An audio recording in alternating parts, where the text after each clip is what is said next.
the things he will give you in this kingdom, they are routed through prayer. He had given us boldness. But Paul said, pray for us that we may have boldness.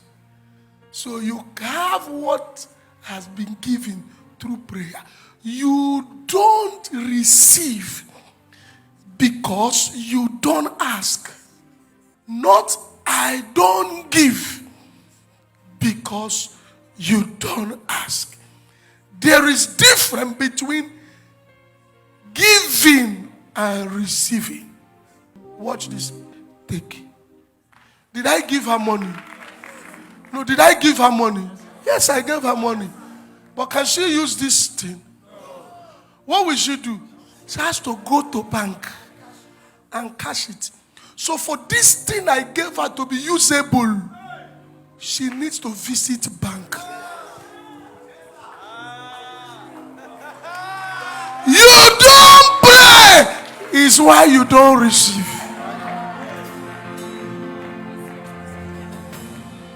I have given. Your prayer will not make me give. Before you ask anything, your Father knows. Don't even make your words to be long. But you can only receive when you pray. She has a check, but she can't buy with check. She can't put check in her business until you go to bank. If she goes to bank, is it when I gave her? I've given her. I've given.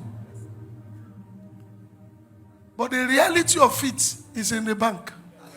What if she said, I don't have strength to go to bank? I've given you husband, but you don't have strength to pray. I've given you breakthrough, but you don't have strength to pray. I've given you Goshen and Amorites, but contend with them in battle. I've given, but you need to fight it. Prayerless people don't get things in the kingdom. They consider others who are doing well as people who are lucky. No one is lucky in the kingdom.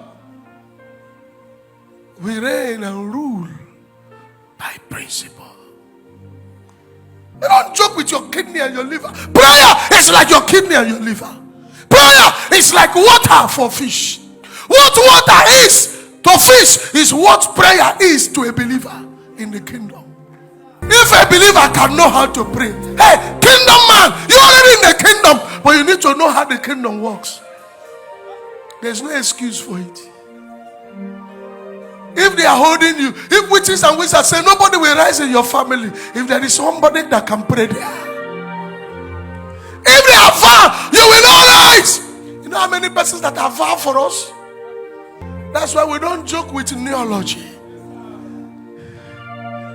It's neology that makes theology to become a pneumatology. If you don't have neology, you will end with theology. Now, a cause story that cannot happen for you. But when you pray, prayer means let God talk for me. Prayer means I have no strength. Let him become my strength. How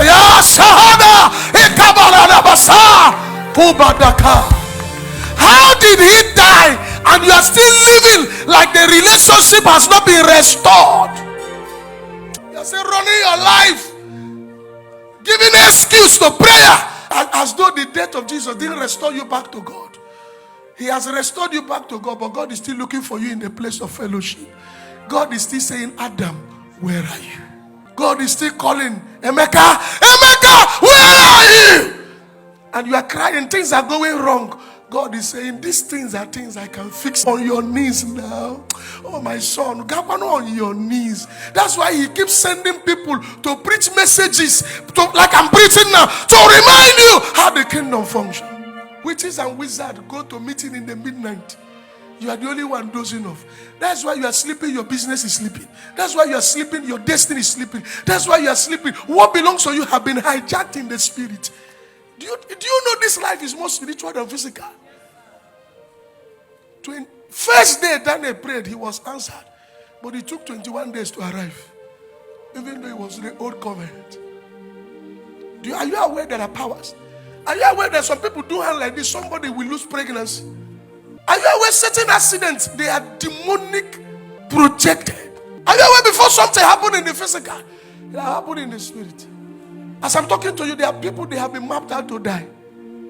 They have conducted their burial in the spirit. The church you go does not matter. There's no church people don't die.